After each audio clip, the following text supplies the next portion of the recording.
반갑습니다. 전국 공무원 노동조합 조합원 동지 여러분.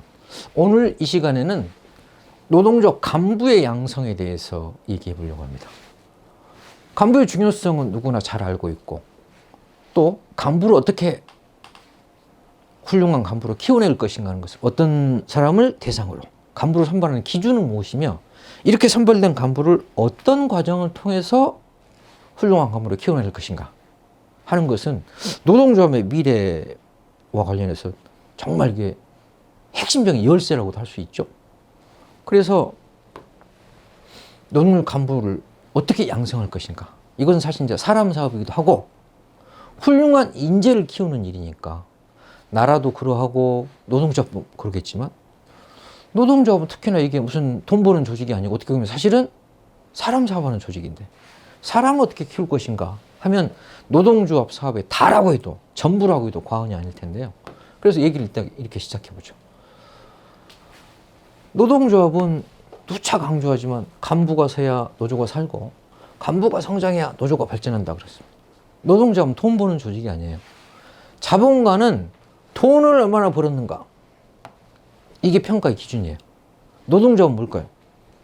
얼마나 많은 간부를 키웠고 얼마나 많은 동지를 얻었는가, 이것이 우리 활동의 평가 기준이에요.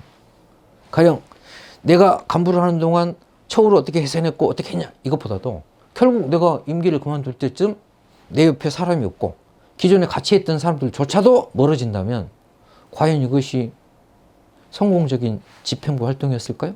아니죠. 그래서 노동조합에서도 뭐 지부장 수련회, 뭐 2030 위원회 등등 해가지고 간부를 양성하는데 사실은 어떻게 보면 모든 역량을 집중하고 있다고 해도 지나친 말이 아니에요. 그만큼 간부 사업이 중요하다는 것이죠. 그런데 현실은 우스갯소리로 그런 얘기를 합니다. 민주노조 간부의 꿈은 간부를 그만두는 것이다. 물론 의용노조는 직업이 노조 간부인 사람도 있어요. 현장이 가기 싫어가지고 간부하는 사람들도 있어요. 그건 뭘까요? 죽은 노조죠. 조합원을 위해서 복무하는 게 아니라 자기가 편하자고, 자기가 현장을 안 가겠다고 그런 노조도 있죠. 그건 의용노조죠. 민주노조는 뭘까요?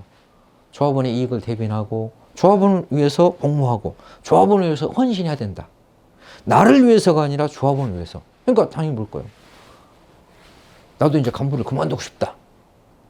그래서 우스개로 그런 얘기를 합니다. 그 얘기는 민주노조의 간부로 생활하고 활동하는 일이 그만큼 고달프고 힘겨워요. 승진 인사상 이익이 있는 것도 아니고, 그게 뭐 돈 되는 것도 아니고, 내 입신양명에 이게 캐리어가 되는 것도 아니잖아요. 두 번째는 후임 간부를 발굴하지 못해서 진짜 울며 겨자 먹기로 간부를 하는 사람도 꽤 많다요. 그러니까 간부의 꿈은 뭘까요? 후임을 빨리 발굴하고 나는 그만둬야 될 건데, 이런 거죠.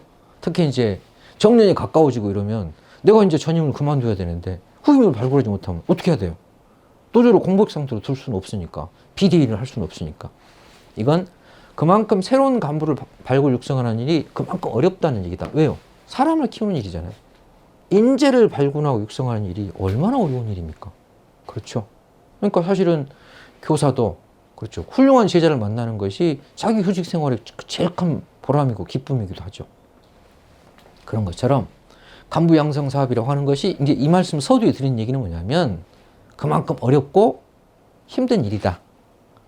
쉽게 일주일 속에 금방 되는 일이 아니다. 다만 이것이 노동조합의 다라고 할 만큼 중요한 일이다. 우리가 간부 생활을 마쳤을 때 남는 것은 사실 이거다. 이런 중요성을 강조하기 위해서 하는 것입니다. 이게 손자 얘기입니다. 천일양병에 일일용병이라고 손자가 병법에 얘기 있습니다. 무슨 뜻일까요? 1000일 동안 병사를 양성해서 단 하루 용병한다. 병사를 쓴다 그랬어요. 무슨 뜻일까요? 교육이 백년지 대계다 이런 것처럼 사람을 키우는 일에 그만큼 많은 공이 들어간다는 뜻이죠. 이건 사실은 자식을 키워본 부모들은 대부분 다 알죠. 뱃속에 10달 있다 나왔다고 걔가 제 발로 서는 것도 아니고, 제 발로 섰다고 해서 금방 또 걷는 게 아니죠. 그 수많은 숱한 역경과 고비를 거치고 그렇게 양육을 해서 키워도 나중에 보면 아빠가 해준 게 뭐 있냐, 심지어 이러기도 하죠. 그래서 천일양병, 일일양병이 우리에게 주는 교훈은 뭘까요? 첫 번째, 조급성.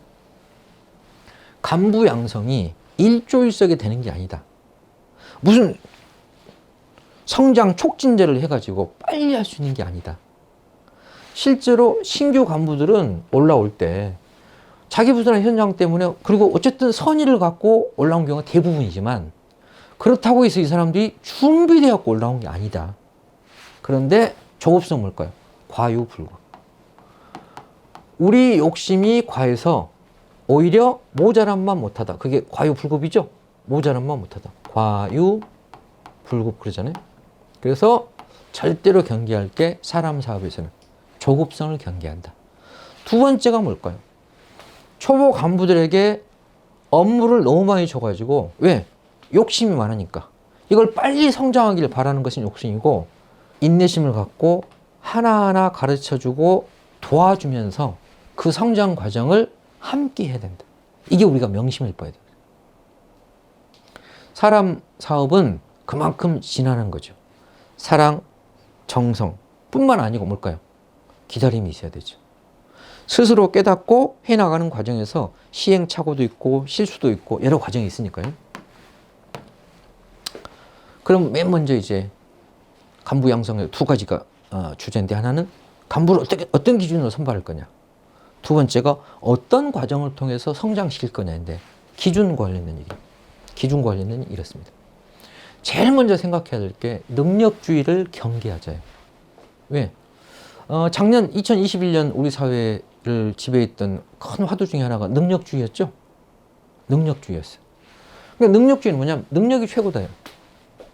능력이 최고다. 능력주의는 자본주의적 경쟁을 미용하는 사회. 왜? 뭘까요? 능력주의가 왜 화두가 됐어요? 공공원의 비정규직을 정규직 하겠다니까. 아니, 나는 시험 쳐서 들어왔는데 왜 시험도 안 치고 들어온 사람들을 정규직 하겠다는 거냐? 라고 해서 논란이 벌어졌던 거죠. 그래서 이건 뭘까요? 가령 신규 공무원들은 더 그럴 수 있겠는데, 시험 쳐서 들어왔다요. 그럼 시험이 뭐예요?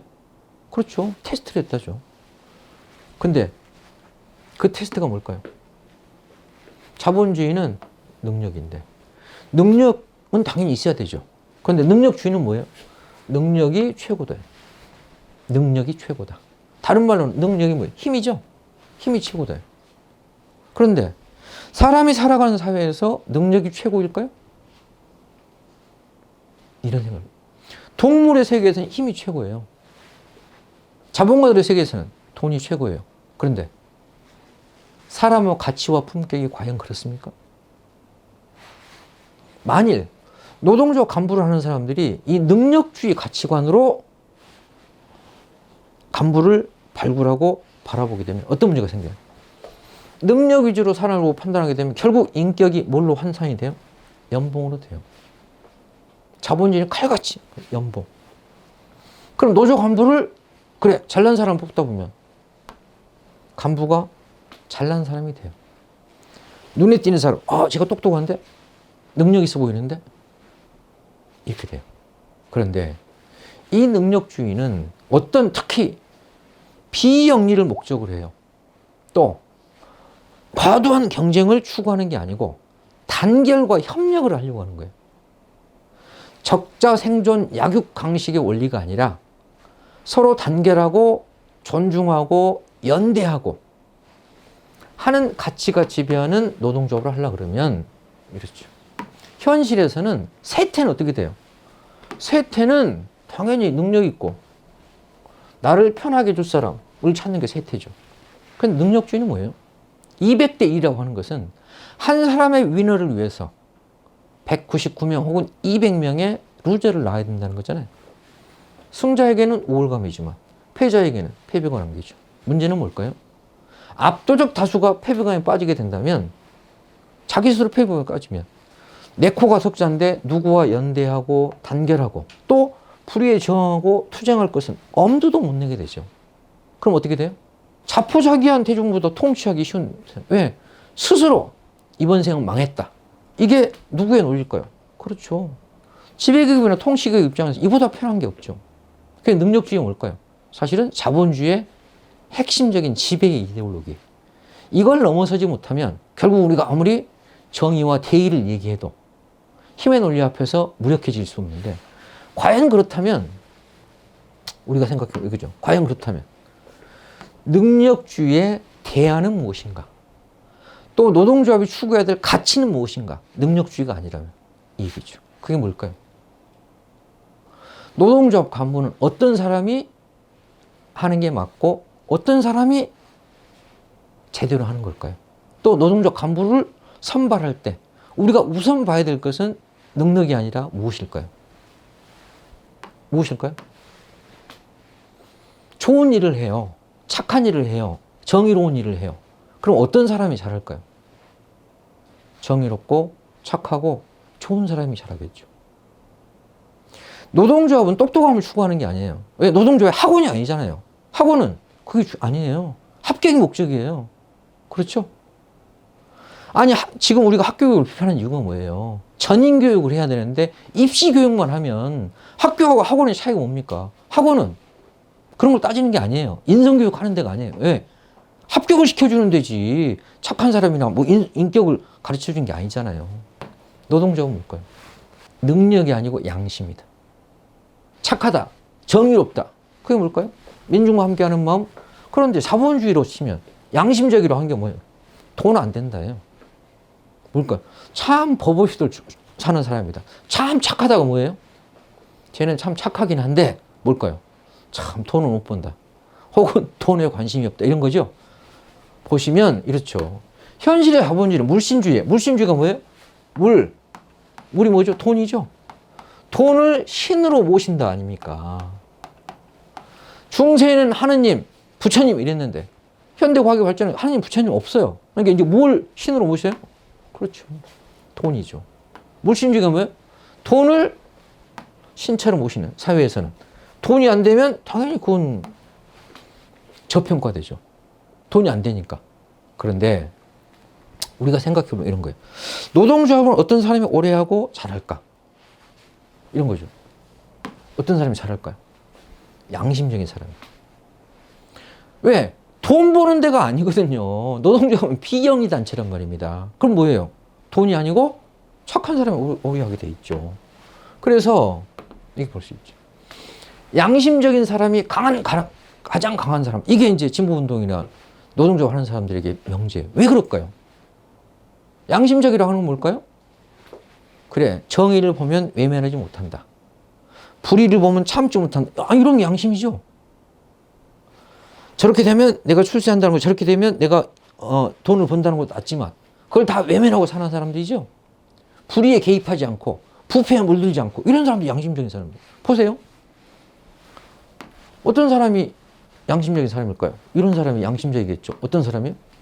끝까지 책임을 다하는 사람. 변하지 않고 끝까지 가는 사람.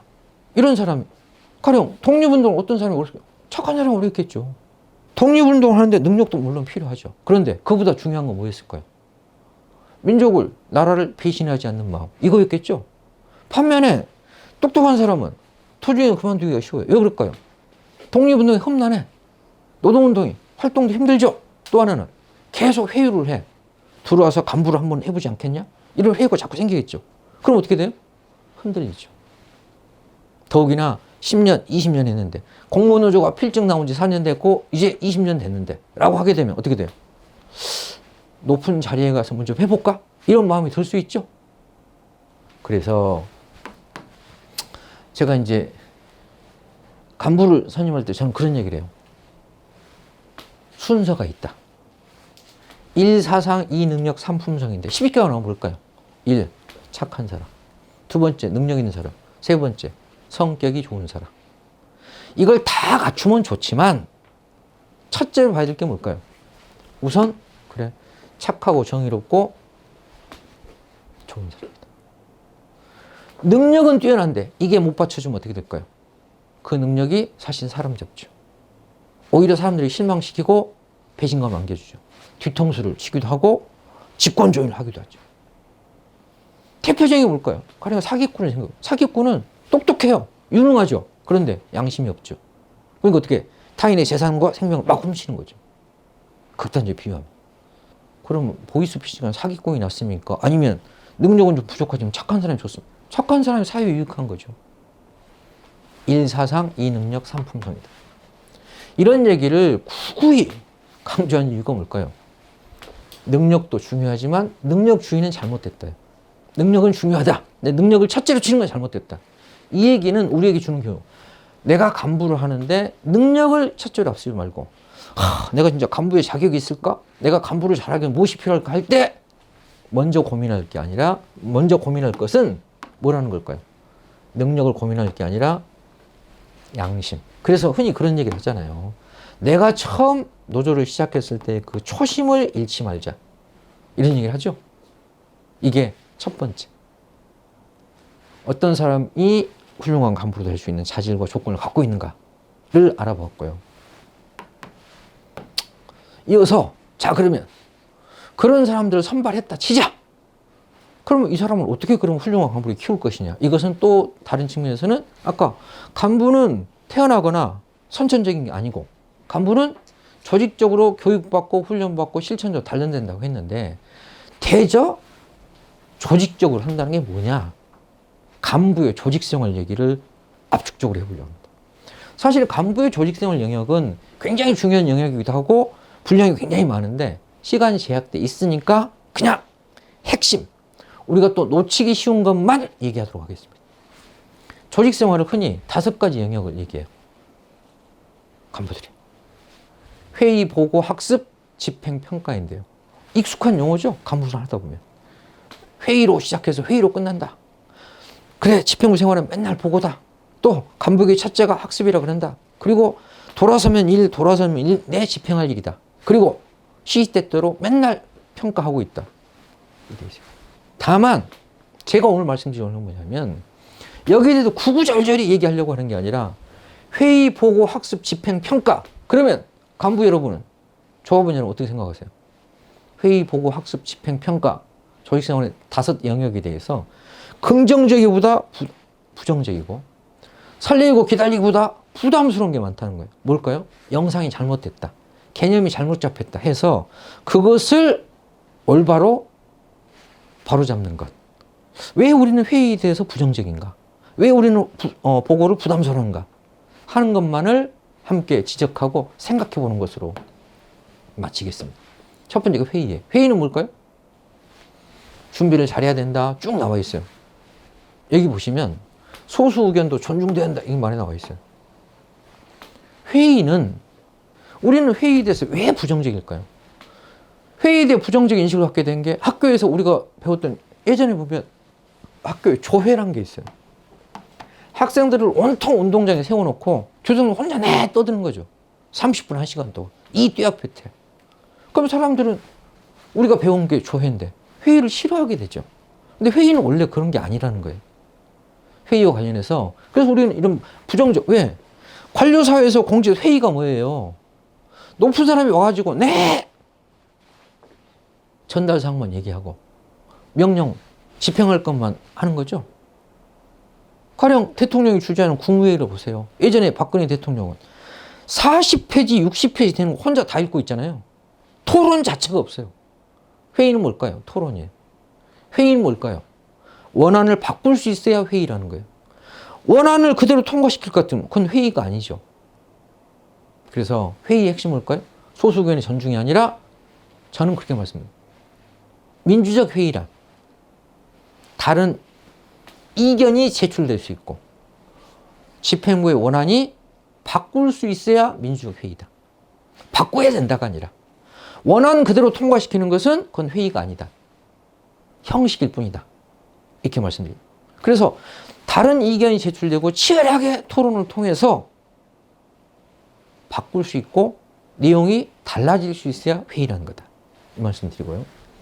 두 번째는 이제 보고인데 보고 관련해서는 이걸 자꾸 의무라고만 생각하는데 보고는 의무이고 동시에 권리다. 권리가 뭐예요? 보고할 수 있는 권리가 있어야 돼. 뭘까요?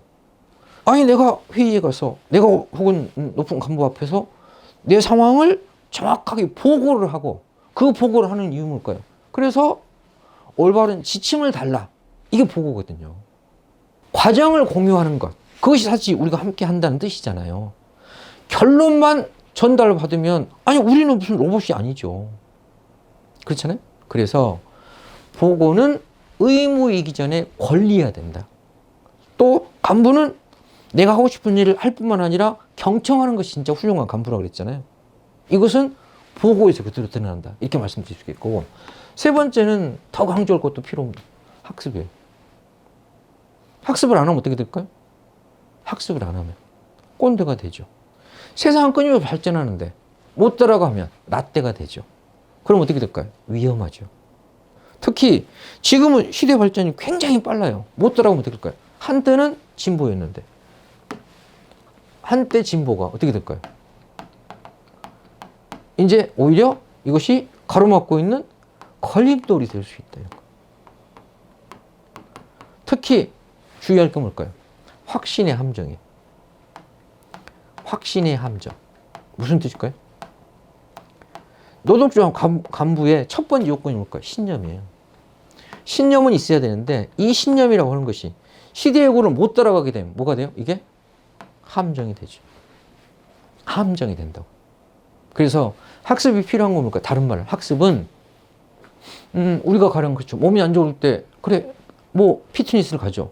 거기서 뭐 할까요? 안 쓰는 근육을 쓰는 거거든요. 그럼 학습은 뭘까요? 안 쓰는 뇌를 쓰는 거예요. 내가 생각해보지 못했던 것들을 이해하고 존중하고 받아들이는 훈련을 하는 게 학습이거든요. 그래야 균형이 맞고 내가 내 확신에 함정에 빠지지 않죠. 특히 진보운동을 하거나 노동자 간부를 하게 되면 첫째가 정당성이니까 이 정당성에는 확신은 있어야 되지만 내가 틀릴 수도 있다고 하는 것을 항상 전제를 해야 개방적이고 열려있게 되거든요. 학습은 결국 그렇게 뇌를 말랑말랑하게 하고 내가 안 쓰는 뇌를 쓰게 하고 결국은 내가 더 개방적이 돼서 다름을 수용하게 되면 내가 훨씬 풍요로워지고 다채로워진다는 거다. 그렇지 못하게 되면 꼰대가 되는 거다. 그때부터는 진보가 아니라 사실은 걸림돌이 되었고 오히려 새로운 시대의 조류를 가로막고 있는 내가 장애물이 될 수 있다는 것입니다. 네 번째가 집행이죠. 집행은 사실 공직사회나 공무원 노조에서는 이거는 제가 누누이 얘기 안 해도 다 알아요. 정말 중요한 건 뭐냐면 집행이 왜 필요하냐. 집행은 뭘까? 집행은 다른 말로는 이제 사실은 이제 집행이 뭘까요? 실행이기도 하거든요. 그럼 집행의 의의는 어디 있는가 하면 이거는 진리의 기준이 집행에 있다요. 진리가 뭘까요? 참 것을 판단하는 거죠. 그럼 자연과학에서는 저걸 검증하는 게 뭐예요? 실험이에요. 황우석 박사가 사기를 찾는가 안 찾는가 하는 것은 재현할 수 있으면 기술이 있는 거고 재현 못하면 사기죠. 사회과학은 진리 검증 기준 실천이에요. 이 실천이 뭐예요? 실제로 해봐야 옳고 그름이 판단된다는 거잖아요. 그렇죠? 그래서 집행의 의의는 말로 되는 것이 아니고 실행을 통해서 그래서 결국은 회의나 보고는 집행으로 이어져야 되고 왜? 이게 안 이어지면 그냥 말 공부로 끝나잖아요. 그리고 집행 기준 결정사항이고 규율이 생명이라고 하는 실제 해보니까 이것이 옳더라 그러더라 라고 하는 것이 판명되는 것이지 논리적 정합성으로 되는 게 아니다 이런 뜻이고요. 마지막으로 조직생활 다섯 번째가 뭘까요? 평가예요. 여러분도 잘 알고 있을 건데 제가 꼭 말씀드리고 싶은 건 뭐냐면 두 가지예요. 평가는 주체적 입장에서 해야 돼요. 주체적 입장이 나를 평가해야지 남 얘기만 하면 유체이탈. 이게 이전에 가령 탄핵당한 박근혜 대통령 전형적인 화법이죠. 정치가 깨끗해진다. 나는 말고. 이걸 다른 말로 내로남불이에요. 내 얘기는 안 해. 남 얘기만 해. 지금도 똑같죠?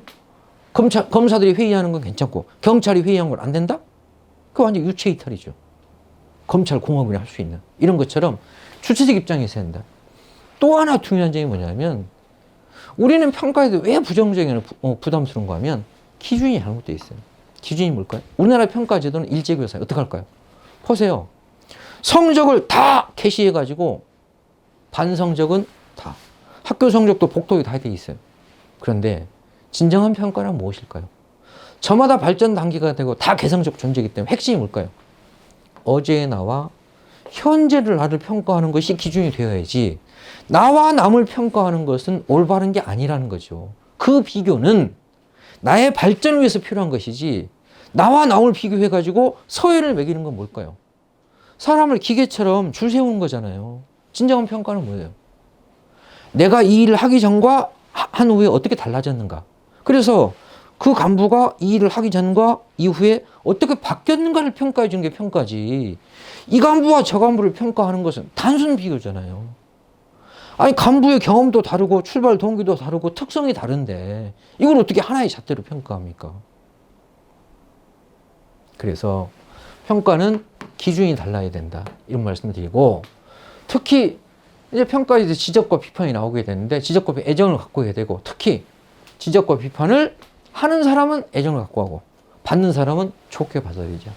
자칫 평가를 잘못하게 되면 그것이 오히려 활력소가 되기도 하지만 독이 될 수도 있다는 거거든요. 그것이 독이 되는가 활력소가 되는가 하는 것은 어떤 걸까요? 우리가 올바른 평가의 기준에서 주체적 관점에서 하고 있는가에 달려 있을 것이고, 이것이 의미하는 바는 그렇죠. 종합적인 훌륭한 간부는 태어나는 것이 아니라 동지들의 애정을 입은 비판 있고, 또 하나가 뭘까요? 그렇죠. 도움이죠. 이걸 통해서 성장하는 것이지 배워서 성장하는 것이다. 그래서 비판이라고 하는 것이 보약이 될 수 있도록 해야 되고, 실제로 입에 쓰다고 저걸 뱉어버리면 결국 성장을 못하는 것이다. 그런 점에서 평가가 중요하다는 말씀을 드렸습니다. 이제 마무리하겠습니다. 간부의 양성성이 얼마나 중요한가 하는 건 아무리 강조해도 지나치질 않죠. 왜? 노동자 활동 간부의 평가는 사실 이것으로 결판 난다고 볼 수 있거든요. 다시 말씀드리면 자본가는 돈을 얼마나 벌었느냐, 노동자 간부는 무엇으로 평가받을까요? 얼마나 많은 동료를 얻었느냐로 평가되겠죠.